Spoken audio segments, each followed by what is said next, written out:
Hello അസ്സാം വലൈക്കും, welcome back to our channel. ഇന്ന് ഞാൻ വന്നിട്ടുള്ളത് ഈദ് വ്ളോഗിൻ്റെ വീഡിയോ ആയിട്ടാണ്. അപ്പോൾ തലേ ദിവസത്തെ വീഡിയോ ആണ്. തലേ ദിവസം അറഫ നോമ്പ് നോറ്റിട്ടുണ്ടായിരുന്നു. അപ്പം നമ്മൾ കട്ലേറ്റായിരുന്നു ഉണ്ടാക്കിയിട്ടുണ്ടായിരുന്നത്. അത് ഡീറ്റെയിൽ ആയിട്ടൊന്നും കാണിക്കണില്ല. അങ്ങനെ നോമ്പൊക്കെ പറഞ്ഞ് ചായയൊക്കെ കുടിച്ച് പിന്നെ ഇത് പിറ്റേ ദിവസമാണ് കേട്ടോ. പിന്നെ ഞാൻ വ്ളോഗൊന്നും എടുക്കാൻ നിന്നിട്ടില്ല.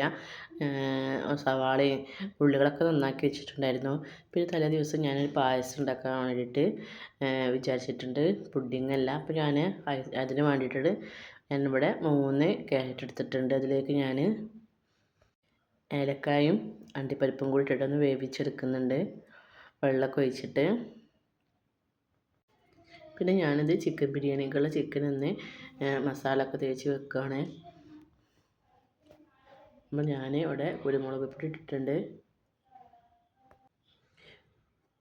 പിന്നെ 1/4 ടീസ്പൂണ് മഞ്ഞൾപ്പൊടിയും കൂടി ചേർത്ത് കൊടുത്തിട്ടുണ്ട്. ആവശ്യത്തിന് ഉപ്പും കൂടി ചേർത്ത് കൊടുത്തിട്ടുണ്ട്. പിന്നെ അതിലേക്ക് ഇഞ്ചിയും വെളുത്തുള്ളിയും പേസ്റ്റ് ചേർത്ത് കൊടുക്കുക. അതിനുശേഷം കുറച്ച് തൈരും കൂടി ചേർത്ത് കൊടുത്ത് നന്നായിട്ടൊന്ന് മിക്സ് ചെയ്തെടുക്കുക. അതിനുശേഷം ഇതിലേക്ക് ആവശ്യത്തിന് മുളകും പൊടിയാണ് ചേർത്ത് കൊടുക്കുന്നത്. എന്നിട്ട് നന്നായിട്ടൊന്ന് കൈ വെച്ചിട്ടൊന്ന് മിക്സ് ചെയ്തെടുക്കുക. ഡീറ്റെയിൽ ആയിട്ടൊന്നും കാണിക്കുന്നില്ല. ഞാൻ ചിക്കൻ ബിരിയാണിൻ്റെ റെസിപ്പിയൊക്കെ ഇട്ടതാണ്. എന്നിട്ട് നമുക്കൊന്ന് റെസ്റ്റ് ചെയ്യാൻ വേണ്ടിയിട്ട് മാറ്റി വെക്കാം. പിന്നെ ഞാൻ ബ്രോസ്റ്റാണ് ഉണ്ടാക്കുന്നത്. ചിക്കൻ്റെ ലെഗ് പീസ് മാത്രമാണ് എടുത്തിട്ടുള്ളത്. ഇതിലേക്ക് ഞാൻ പച്ചവെള്ളം മാത്രമാണ് ഒഴിച്ച് കൊടുക്കുന്നത്. എന്നിട്ട് ഇതിലേക്ക് 2 ടേബിൾ സ്പൂണ് വിനാഗിരിയാണ് ഒഴിച്ച് കൊടുക്കുന്നത്. പിന്നെ ഇതിലേക്ക് ആവശ്യത്തിന് ഉപ്പും കൂടി ചേർത്തിട്ട് നന്നായിട്ടൊന്ന് മിക്സ് ചെയ്തിട്ട് 1 മണിക്കൂർ ഒന്ന് റെസ്റ്റ് ചെയ്യാൻ വേണ്ടിയിട്ട് മാറ്റി വെക്കുക.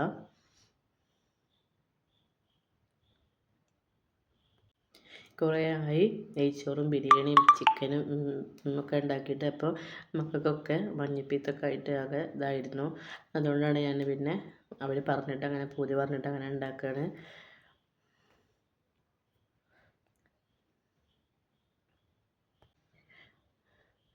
അതിവിടെ മാറ്റി വെച്ചതിന് ശേഷം പിന്നെ ഞാൻ ഉള്ളിയൊക്കെ ഒന്ന് ബിരിയാണിക്ക് ഉള്ളിയൊക്കെ ഒന്ന് വറുത്തെടുക്കുന്നുണ്ട്.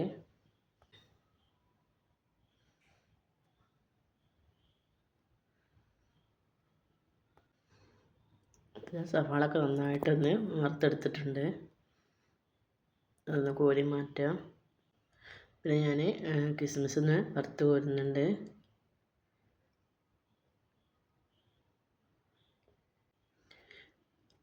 അപ്പോൾ അതൊക്കെ ഒന്ന് വറുത്ത് കോരി മാറ്റി വെച്ചിട്ടുണ്ട്. ഇനി നമുക്ക് നമ്മളെ പായസത്തിൻ്റെ പരിപാടിയാണ് നോക്കേണ്ടത്. ഞാനിവിടെ 2 ടീസ്പൂൺ നെയ്യ് ഒഴിച്ച് കൊടുത്തിട്ടുണ്ട്.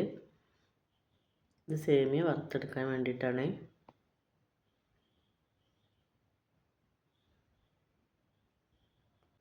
അങ്ങനെ ഇതും കൂടെ വറുത്ത് മാറ്റി വെച്ചിട്ടുണ്ട്. ഇതിലേക്കാണ് നമ്മൾ സേമിയ ഇട്ട് കൊടുക്കുന്നത്. നന്നായിട്ടൊന്ന് വറുത്ത് മാറ്റി വെക്കുക.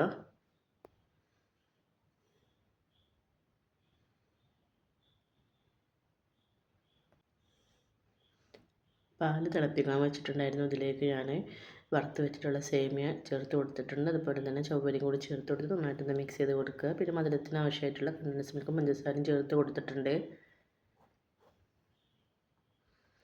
അതിനുശേഷമാണ് നമ്മൾ നേരത്തെ വേവിച്ച് മാറ്റി വെച്ചിട്ടുള്ള ക്യാരറ്റും കൂടി ചേർത്ത് കൊടുക്കുന്നത്. അത് വേവിച്ചപ്പോൾ അതിലുള്ള വെള്ളം കൂടിയും കൂട്ടിയിട്ടാണ് ഇത് അരിച്ചെടുത്തിട്ടുള്ളത്. അങ്ങനെ നമ്മൾ പായസം ഇവിടെ റെഡി ആയിട്ടുണ്ട്. ഇത് മാറ്റി വെക്കാം. ഞാനിവിടെ നേരത്തെ വെള്ളത്തിലിട്ട് വെച്ചിട്ടുള്ള ചിക്കൻ്റെ ലെഗ് പീസ് എടുത്തിട്ട് നന്നായിട്ട് വെള്ളം വരാൻ വേണ്ടിയിട്ട് വെച്ചിട്ടുണ്ടായിരുന്നു. അപ്പോൾ നന്നായിട്ട് വെള്ളമൊക്കെ പോയതിന് ശേഷം ഇതിലേക്ക് 1 ടീസ്പൂണ് മുളക് പൊടിയാണ് ചേർത്ത് കൊടുത്തിട്ടുള്ളത്. പിന്നെ 1/2 ടീസ്പൂണ് കുരുമുളക് പൊടിയും 1/4 ടീസ്പൂണ് ഗരം മസാലപ്പൊടിയും 1 ടേബിൾ സ്പൂണ് വിനാഗിരിയും കൂടി ചേർത്ത് കൊടുത്തിട്ടുണ്ട്. പിന്നെ ഇഞ്ചി പേസ്റ്റാണ്, അത് 1 ടീസ്പൂൺ ചേർത്ത് കൊടുത്തിട്ടുണ്ട്. പിന്നെ 1/4 ടീസ്പൂൺ മഞ്ഞൾപ്പൊടിയും കൂടി ചേർത്ത് കൊടുത്തിട്ട് നന്നായിട്ടൊന്ന് മിക്സ് ചെയ്തെടുക്കുക. ആവശ്യത്തിന് ഉപ്പ് ഇട്ടിട്ട് നന്നായിട്ട് മിക്സ് ചെയ്തിട്ട് 2 മണിക്കൂറാണ് ഇത് റെസ്റ്റ് ചെയ്യാൻ വേണ്ടിയിട്ട് മാറ്റി വെക്കേണ്ടത്. ഓരോ പണി കഴിയുന്നതിനനുസരിച്ച് വേഗം മറ്റേ പണി കൂടി ചെയ്തുകൊണ്ടിരിക്കുകയാണ് കേട്ടോ. അപ്പോൾ ഞാനിതാ ഇവിടെ ബിരിയാണിക്കുള്ള സവാള വഴറ്റാൻ വേണ്ടിയിട്ട് വെച്ചിട്ടുണ്ട്. നന്നായിട്ട് വഴറ്റുന്നതിന് ശേഷം ഇതിലേക്ക് തക്കാളിയാണ് ചേർത്ത് കൊടുക്കുന്നത്. പിന്നെ ഇഞ്ചിയും വെളുത്തുള്ളിയും പച്ചമുളകിൻ്റെയും പേസ്റ്റും കൂടി ചേർത്ത് കൊടുക്കുന്നുണ്ട്.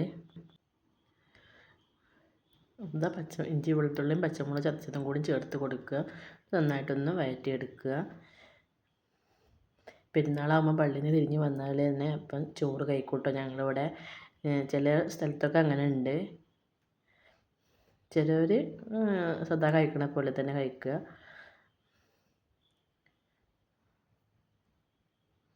പിന്നെ ഞങ്ങൾ ഈ ചാനൽ ആദ്യമായിട്ട് കാണുന്നവരാണെങ്കിൽ ലൈക്ക് ചെയ്യുക, ഷെയർ ചെയ്യുക, സബ്സ്ക്രൈബ് ചെയ്യാതെ ഏതെങ്കിലും കൂട്ടുകാർ കാണുന്നുണ്ടെങ്കിൽ സബ്സ്ക്രൈബ് ചെയ്തൊന്ന് സപ്പോർട്ട് ചെയ്യണേ. ഇതിലേക്ക് മസാലപ്പൊടികളൊക്കെ ചേർത്ത് കൊടുക്കുകയാണ്. മഞ്ഞൾപ്പൊടി, കുരുമുളക് പൊടി, ഗരം മസാലപ്പൊടി,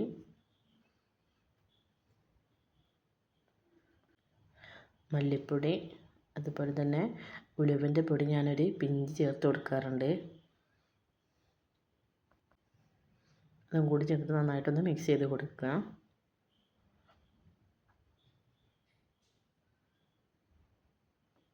അപ്പോൾ അത് നന്നായിട്ട് വന്നതിന് ശേഷം പിന്നെ ഒരു പിടി മല്ലിയിലയും പിന്നെ ഒരു അരപ്പിടി പുതിനയിലയും കൂടി ചേർത്ത് കൊടുത്തിട്ടുണ്ട്. നാരങ്ങ നീരും കൂടി ചേർത്ത് കൊടുക്കുക.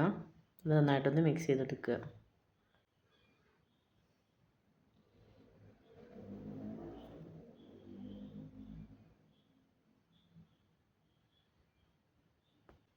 അതിനുശേഷം ഞാൻ ഫ്രൈ ചെയ്ത് വെച്ചിട്ടുള്ള ചിക്കനാണ് ഇതിലേക്ക് ചേർത്ത് കൊടുക്കുന്നത്. കുറഞ്ഞ ക്വാളിറ്റിയാണ് ഞങ്ങൾ ഉണ്ടാക്കുന്നുള്ളൂ കേട്ടോ. കാരണം ഞാൻ ഇവിടുന്ന് ഭക്ഷണം കഴിച്ചിട്ട് പിന്നെ ഒരു വൈകുന്നേരമൊക്കെ ആകുമ്പോൾ എൻ്റെ വീട്ടിലേക്ക് പോകും. അപ്പോൾ പിന്നെ ഇവിടെ ഒരുപാട് വെക്കേണ്ട ആവശ്യമില്ലല്ലോ. ഇത് ലാസ്റ്റ് തൈരും കൂടി ചേർത്ത് കൊടുക്കുന്നുണ്ട്. ഇത് നന്നായിട്ടൊന്ന് മിക്സ് ചെയ്തതിന് ശേഷം ഇതൊന്നും 2 മിനിറ്റ് ഒന്ന് മൂടി വയ്ക്കുക. നമ്മൾ ചിക്കനിലേക്ക് നമ്മളെ ഈ മസാലേൻ്റെ ഫ്ലേവറൊക്കെ പിടിക്കാൻ വേണ്ടിയിട്ടാണ്.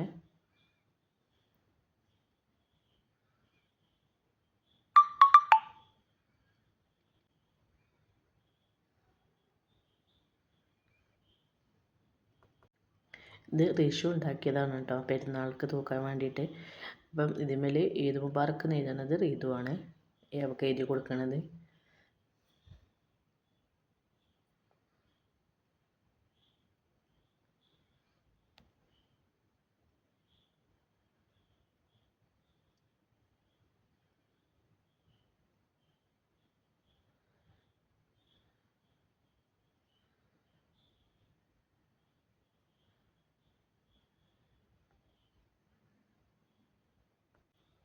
അപ്പോൾ നമ്മളിവിടെ തൂക്കിയിട്ടുണ്ട്.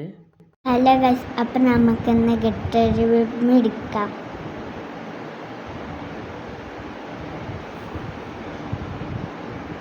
അപ്പം നമ്മൾ നേരെ വീഡിയോയിൽ പോവാം.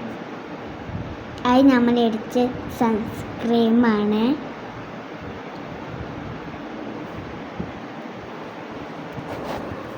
അപ്പം നമ്മൾ സൺസ്ക്രീം ഇടാണ്.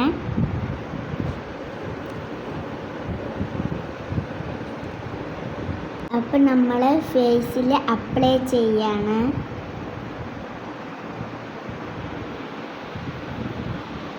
അപ്പം നമ്മൾ പൗഡർ ഇട്ട് കൊടുക്കുകയാണ്.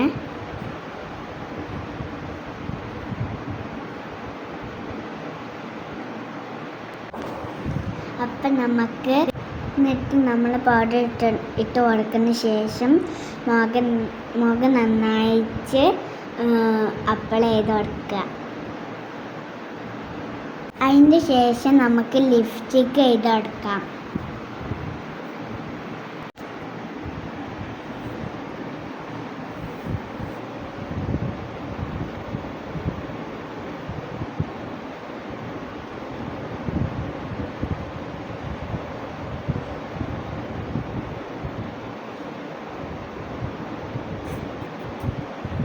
അതിന് ശേഷം നമുക്ക് ബ്ലഷ് ഇട്ട് കൊടുക്കാം.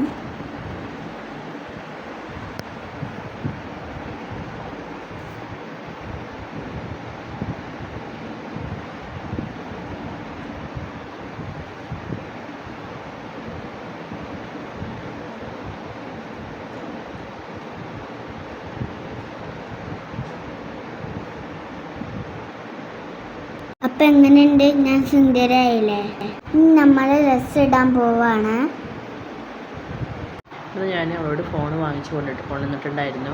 അപ്പോൾ അത് 1/2 കപ്പ് മൈദപ്പൊടി എടുത്തിട്ടുണ്ട്. പിന്നെ ഇതിലേക്ക് 1/2 കപ്പ് കോൺ പൗഡറും കൂടി ചേർത്ത് കൊടുക്കുന്നുണ്ട്. അപ്പോൾ ഇത് അതിൻ്റെ ഇടയിൽ ഞാനത് ബിരിയാണിക്കുള്ള റൈസ് കൂടെ വന്നിട്ടുണ്ട്. അപ്പോൾ ഞാനത് ഊറ്റിയെടുക്കാൻ വേണ്ടിയിട്ട് പോയിട്ടുണ്ടായിരുന്നു. ഇത് കഴിഞ്ഞതിന് ശേഷം ഞാനത് ദമ്മിടുകയാണേ. ദമ്മൊക്കെ ഇട്ട് കഴിഞ്ഞതിന് ശേഷം പിന്നെ ഞാൻ ആ മൈദൻ്റെ കൂട്ടിലേക്ക് ഞാൻ 1 കപ്പ് പാല്, തണുത്ത പാലാണ് ഒഴിച്ച് കൊടുത്തിട്ട് നന്നായിട്ടൊന്ന് കലക്കിയെടുത്തിട്ടുണ്ട്. ആവശ്യത്തിന് ഉപ്പും 1/2 ടീസ്പൂൺ മുളക് പൊടിയും ഇഞ്ചിൻ്റെ പേസ്റ്റും കൂടി ചേർത്ത് നന്നായിട്ടൊന്ന് മിക്സ് ചെയ്തിട്ട് കലക്കി വെച്ച് മാറ്റി വെച്ചിട്ടുണ്ട്. 2 കപ്പ് മൈദ, ആവശ്യത്തിന് ഉപ്പും 1 ടീസ്പൂൺ ബേക്കിംഗ് പൗഡറും കൂടി ഇട്ടിട്ട് നന്നായിട്ടൊന്ന് അരിച്ചെടുക്കുക. ഞാൻ ഇവിടെ രസം മാറ്റിയിട്ടുണ്ട്. ഞാൻ സുന്ദരി ആയെന്നോ കമൻറ്റ് ചെയ്യണേ.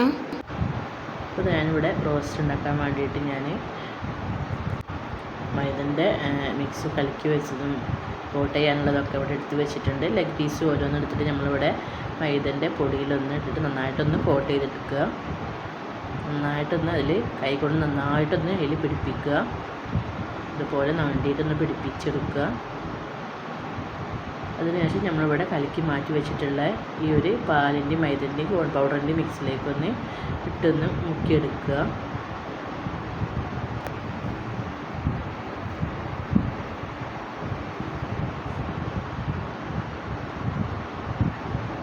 എന്നിട്ട് വീണ്ടും നമ്മൾ ഈ മൈദൻ്റെ പൊടിയിലൊന്നിട്ടൊന്ന് കോട്ട് ചെയ്തെടുക്കുക. അതുപോലെ തന്നെ നന്നായിട്ടൊന്ന് നെക്കിയിട്ട് നന്നായിട്ടൊന്ന് കോട്ട് ചെയ്തെടുക്കണം. ബാക്കി വന്ന പൊടി നമുക്ക് തട്ടി ഒഴിവാക്കും വേണം. ഞാനിതിൻ്റെ മുമ്പ് KFCൻ്റെ വീഡിയോ, റോസ്റ്റ് ഉണ്ടാക്കുന്ന വീഡിയോസൊക്കെ ഇട്ടിട്ടുണ്ടായിരുന്നു. പക്ഷേ ഇത് എനിക്കൊന്നും കൂടി ഒന്ന് കൂടുതലൊന്ന് എളുപ്പമായിട്ട് തോന്നിയിട്ടുള്ളത്. നമ്മളെ വീട്ടിലുള്ള ചിലവുകൾ മാത്രം വെച്ചിട്ട് നമുക്ക് പെട്ടെന്ന് തന്നെ എളുപ്പത്തിൽ ഉണ്ടാക്കാൻ പറ്റിയിട്ടുള്ള നല്ല ടേസ്റ്റി ആയിട്ടുള്ള റോസ്റ്റാണിത്. നല്ല ചൂടായിട്ടുള്ള ഓയിലൊന്ന് പൊരിച്ചെടുക്കുക.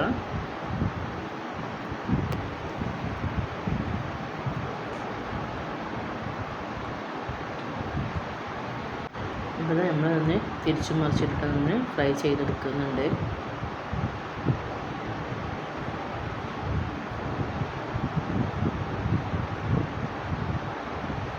നല്ല സോഫ്റ്റായിരുന്നു കേട്ടോ. അതിൻ്റെ പുറം നല്ല ക്രിസ്പി ആയിട്ടാണ്, അതുപോലെ തന്നെ ഉള്ളിൽ നല്ല സോഫ്റ്റ് ആയിട്ടുണ്ടായിരുന്നു.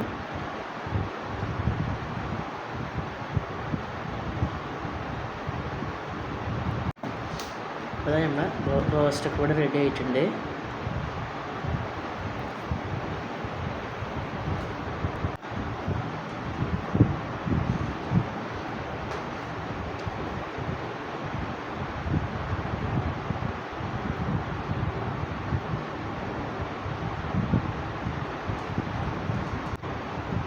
അപ്പോൾ നമ്മൾ ചോറൊക്കെ ദമ്മിട്ടത് പൊട്ടിക്കാണ്. നന്നായിട്ട് നല്ല അടിപൊളി ടേസ്റ്റ് ആയിട്ടുണ്ടായിരുന്നു. കുറേ ആയിട്ട് കഴിച്ചിട്ടാണെന്ന് അറിയില്ല. അപ്പോൾ എനിക്ക് പള്ളിയിലേക്ക് പോകണത് അങ്ങനെയൊന്നും എടുക്കാൻ പറ്റിയിട്ടുണ്ടായിരുന്നില്ല കേട്ടോ. നല്ല തിരക്കായിരുന്നു എനിക്ക്. ഇത് പള്ളിയിൽ നിന്ന് വന്നതിന് ശേഷം ഞങ്ങൾ ചോറ് കഴിക്കാൻ വേണ്ടിയിട്ട് പോവുകയാണ്. നന്നായിട്ടൊന്ന് മിക്സ് ചെയ്ത് കൊടുക്കുന്നുണ്ട്. അപ്പോൾ ഇതാ ചോറൊക്കെ ടേബിളിലേക്ക് വെച്ചിട്ടുണ്ട്. ഇത് എൻ്റെ അമ്മോനാണ്, ഉമ്മാൻ്റെ ആങ്ങളെയാണ്. ഞങ്ങളെല്ലാവരും കൂടി ചോറ് കഴിക്കുകയാണ്. തൈരും ചമ്മന്തിയും ഒക്കെ ഉണ്ടായിരുന്നു കേട്ടോ.